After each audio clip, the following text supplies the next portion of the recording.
होगी बारिश वचन की, फूल खिलेगा सच्चाई का। सत्यम सत्यम सत्यम सत्यम सत्यम सत्यम सत्यम सत्यम।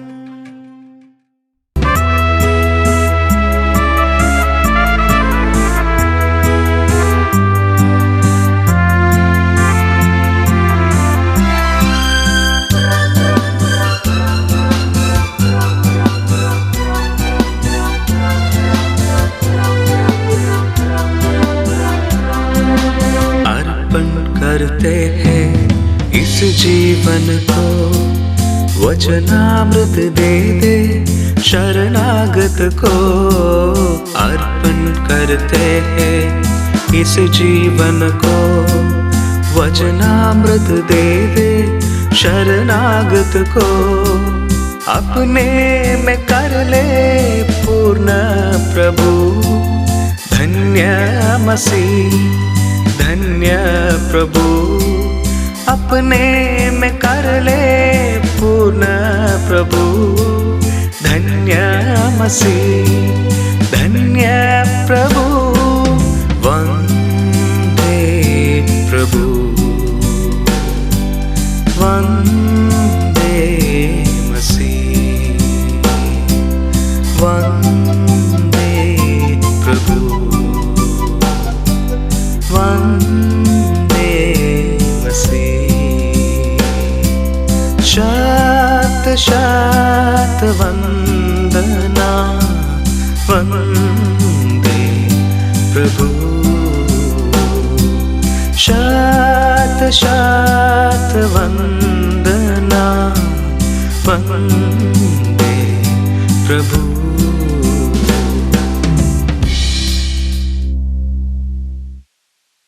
प्यारे प्रेक्षकों, हम अगापे सुसमाचार सेवकाई की ओर से सत्यम सत्यम सत्यम कार्यक्रम के माध्यम से आपके लिए परमेश्वर का वचन लेकर आए हैं। परमेश्वर के संदेश को सुनने के इस कार्यक्रम में आपका स्वागत है। इस संदेश की शुरुआत मैं एक प्राचीन प्रार्थना के साथ, जो भारत में अनेकों सदियों से किया जा रहा है, करना चाहूँगा। असतो मा सद्गमया, तमसो मा ज्योतिर्गमया, मृत्योर्मा अमृतम गमया। शायद हम सब सुनने वालों को इस प्रार्थना का अर्थ मालूम है। इस प्रार्थना में कहा गया है, मुझे अज्ञानता से सत्य की ओर ले चल, मुझे अंधकार से ज्योति की ओर ले चल, मुझे मृत्यु से अमरता की ओर ले चल। यह जो प्रार्थना है वह मनुष्य के उस गहन अनुभूति को दर्शाती है, मनुष्य के उस अपने विषय जो उसकी सोच है, समझ है, अपने आत्मा के विषय में, अपने आंतरिक मनुष्य के विषय में जो समझ है, उस बात को चित्रित करती है। अगर हम इस प्रार्थना को ध्यान से देखें, इस प्रार्थना में जब मनुष्य यह प्रार्थना करता है, निवेदन करता है कि मुझे अज्ञानता से सत्य की ओर ले चल, मुझे अंधकार से ज्योति की तरफ ले चल, मुझे मृत्यु से अमरता की ओर ले चल, वह क्या स्वीकार रहा है? वह अपने वर्तमान दशा को स्वीकार रहा है। इस प्रार्थना के जरिए वो इस बात की गवाही प्रस्तुत कर रहा है कि मैं इस वक्त अज्ञानता में हूं, कि मैं इस वक्त अंधकार में हूं, कि मैं इस वक्त मृत्यु की अवस्था में हूं। जब हम पवित्र शास्त्र बाइबल पढ़ते हैं, बाइबल में हम देखते हैं कि मनुष्य ने अपने विषय में यह जो समझ प्राप्त किया है, वह समझ एकदम सही है। इस समझ में किसी प्रकार की कोई गलती नहीं है। बाइबल भी इस बात का गवाही देता है कि मनुष्य जो है वो अज्ञानता में है, मनुष्य जो है वो अंधकार में है, मनुष्य जो है वह मृत्यु के अधीन है। परंतु जब हम बाइबल पढ़ते हैं, न केवल हमें यह समझ आता है कि मनुष्य की आज की अवस्था क्या है, परंतु बाइबल में हम यह भी सीख पाते हैं कि यह जो अंधकार की अवस्था है, यह जो अज्ञानता की अवस्था है, यह जो मृत्यु की अवस्था है, ये दिखने में कैसी है, इसका क्या है विशेषता, या इसे हम कैसे अपने समाज में देखते हैं। आइए हम बाइबल के कुछ पदों को देखें और समझने का प्रयत्न करें मनुष्य की आज की अवस्था किस प्रकार की है। जब हम कहते हैं मैं अज्ञानता में हूं, इस अज्ञानता का अर्थ क्या है? पवित्र शास्त्र बाइबल में हम पढ़ते हैं परमेश्वर ने मनुष्य को एक अज्ञानता की अवस्था में नहीं बनाया था। जब परमेश्वर ने मनुष्य को बनाया, मनुष्य को स्पष्ट मालूम था कि वह स्वयं कौन है। मनुष्य को स्पष्ट मालूम था कि परमेश्वर जिसने उसे बनाया है कौन है, और मनुष्य को स्पष्ट मालूम था कि उसे क्या करना है, उसका कर्तव्य क्या है, उसे क्यों बनाया गया है। परंतु मनुष्य ने जानबूझकर पूरे संकल्प के साथ परमेश्वर के नियमों का विरोध किया। वह परमेश्वर के प्रति अनाज्ञाकारी बना, और इस अनाज्ञाकारिता के चलते वह पाप में जा फंसा, और इस पाप की अवस्था में उसने अपने आप को अज्ञानता में पाया। जब हम मनुष्य के अज्ञानता की अवस्था के बारे में सोचते हैं, मनुष्य के जीवन के अलग अलग पहलुओं में हम इस अज्ञानता को पाते हैं। उदाहरण के लिए, जब हम मनुष्य के परमेश्वर के प्रति ज्ञान के विषय में सोचते हैं, वहां हम अज्ञानता को पाते हैं। पवित्र शास्त्र बाइबल में हम पढ़ते हैं जब परमेश्वर ने मनुष्य को बनाया, इस सृष्टि के द्वारा परमेश्वर ने संपूर्ण मानव जाति के सामने अपने परमेश्वरत्व और अपने सनातन के सामर्थ्य को स्पष्ट रूप से प्रदर्शित किया है।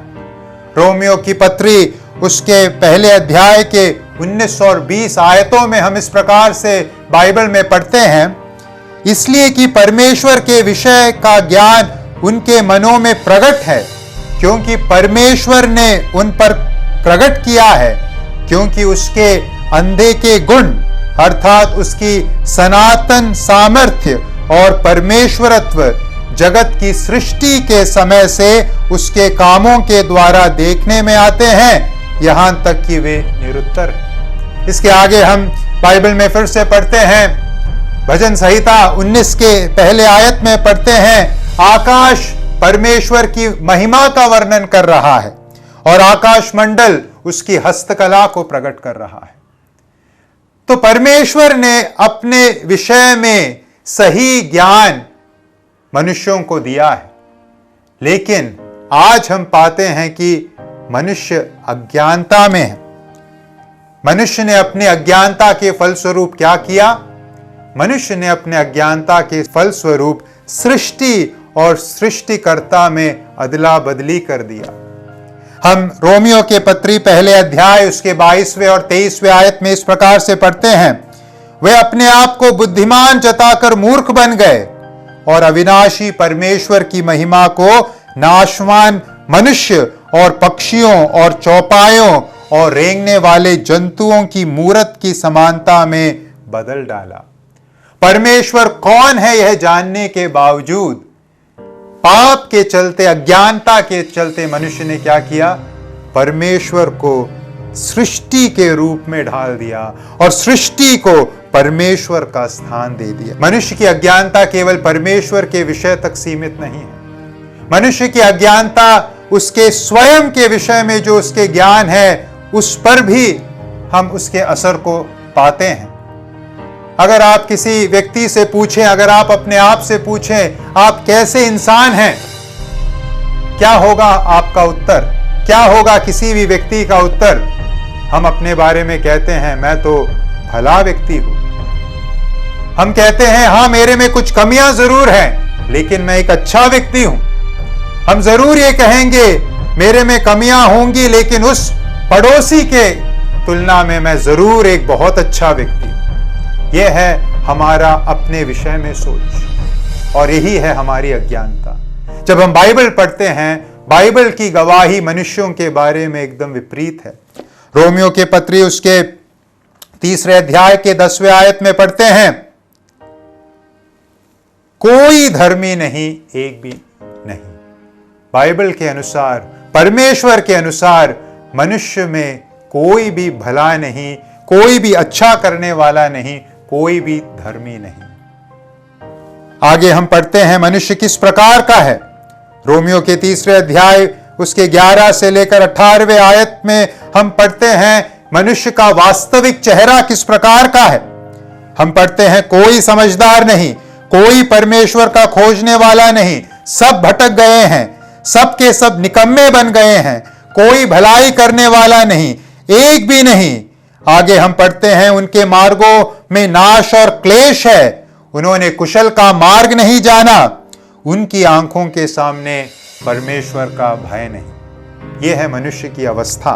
कितनी अज्ञानता है, कितनी बड़ी अज्ञानता है जिसमें मैं और आप जी रहे हैं। पाप ने हमें सचमुच अज्ञानता के अवस्था में ला खड़ा किया है। आगे हम बाइबल में देखते हैं, बाइबल हमें मनुष्य के अंधकार की अवस्था के बारे में विवरण देता है। बाइबल में अंधकार जो है वो दुष्टता को दर्शाने वाला एक चिन्ह है। जब हम बाइबल में पढ़ते हैं कि मनुष्य अंधकार की अवस्था में है, उसका सरल अर्थ है मनुष्य दुष्टता के कैद में है। इस कथन को जब हम सुनेंगे हमें शायद अच्छा नहीं लगेगा, लेकिन जब हम अपने चारों तरफ देखते हैं, घटनाओं का आंकलन करते हैं, अपने जीवन का आंकलन करते हैं, हम किस निष्कर्ष पर पहुंचेंगे? क्या मनुष्य सचमुच दुष्टता के कैद में नहीं? जब हम इस संसार के दिशा को परखते हैं, किस दिशा में पूरा संसार जा रहा है, हम क्या पाते हैं? हम हत्या के बारे में समाचार पत्रों में पढ़ते हैं, हम नरसंहार के बारे में समाचार पत्रों में पढ़ते हैं, हम व्यभिचार, बलात्कार, अलग अलग प्रकार की दुष्टता के कामों के बारे में समाचार पत्रों में पढ़ते हैं, अपने चारों तरफ समाज में उसे देखते हैं।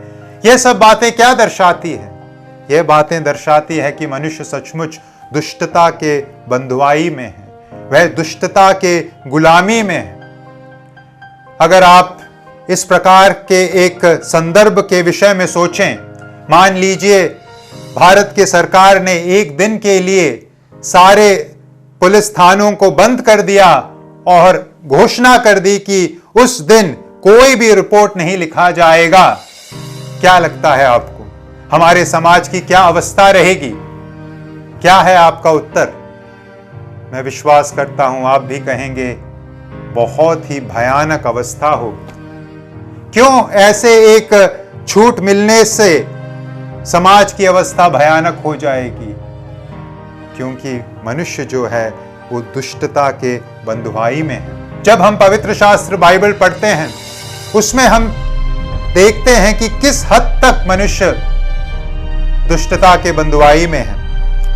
रोमियो के पत्री उसके पहले अध्याय के 29 से लेकर 32 तक के आयतों में हम इस प्रकार से पढ़ते हैं, सो वे सब के सब अधर्म और दुष्टता और लोभ और भैरभाव से भर गए और डाह और हत्या और झगड़े और छल और ईर्ष्या से भरपूर हो गए और चुगलखोर, बदनाम करने वाले, परमेश्वर के देखने में घृणित, औरों का अनादर करने वाले, अभिमानी, ढींग मार, बुरी बुरी बातों को बनाने वाले, माता पिता की आज्ञा न मानने वाले, निर्बुद्धि, विश्वासघाती, माया रहित और निर्दय हो गए।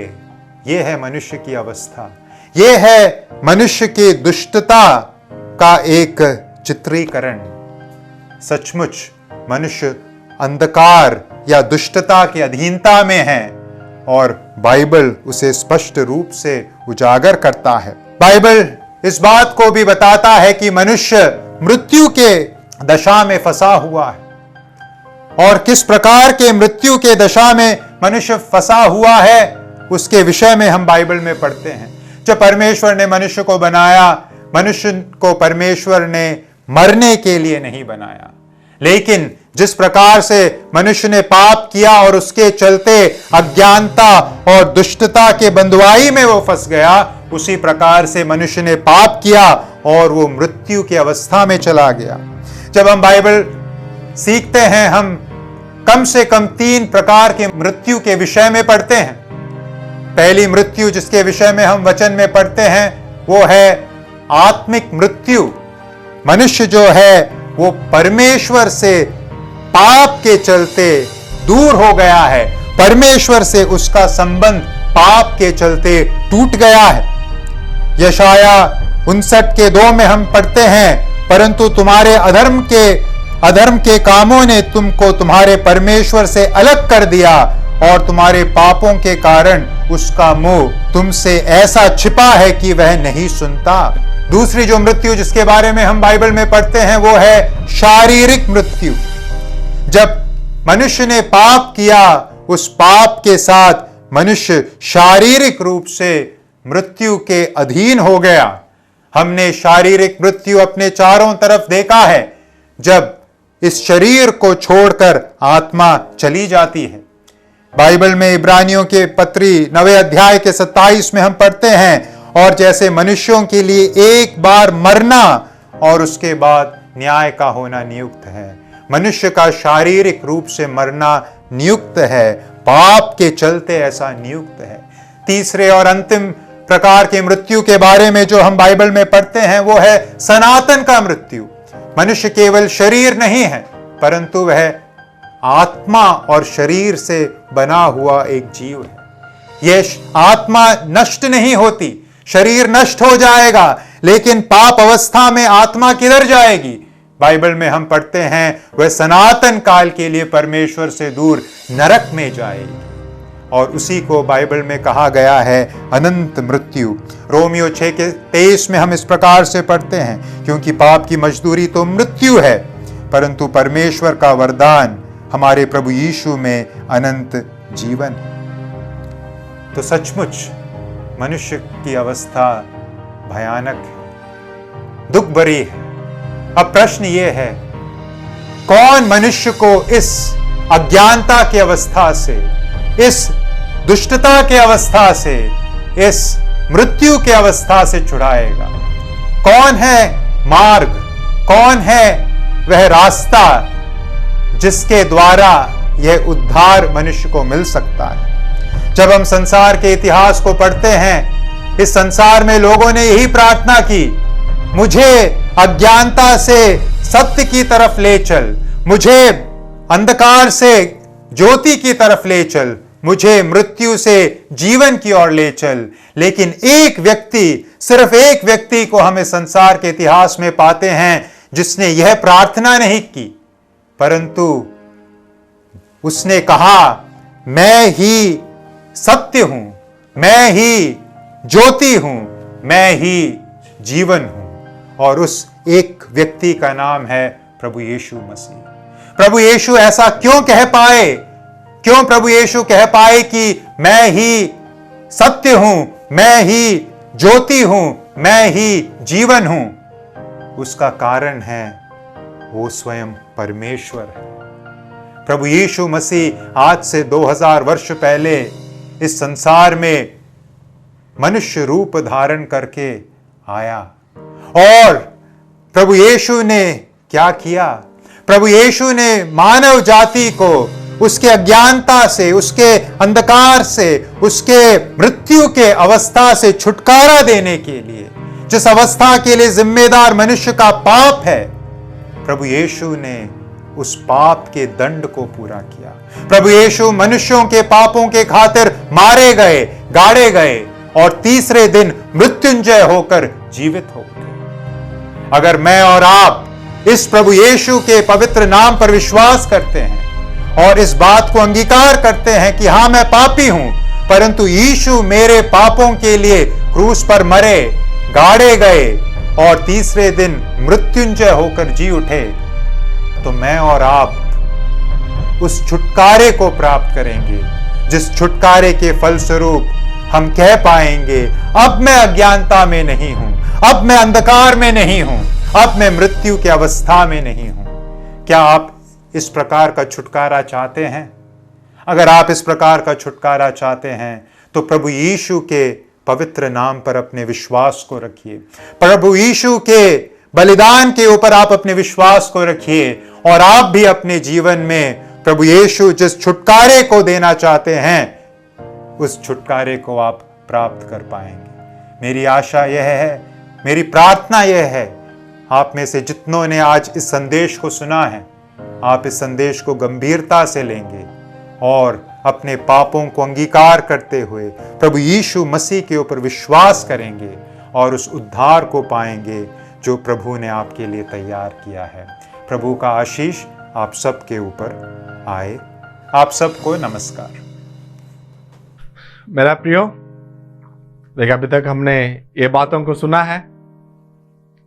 हम हमेशा यही जो दुआ करते हैं हम कि अज्ञान से हमें सत्य में चलाने वाला कोई हमें चाहिए, और अंधकार में फंसे हैं और हमें ज्योति दिलाने वाला कोई चाहिए, और हम मृत्यु में हैं और हमें एक अनंत जीवन देने वाला कोई चाहिए।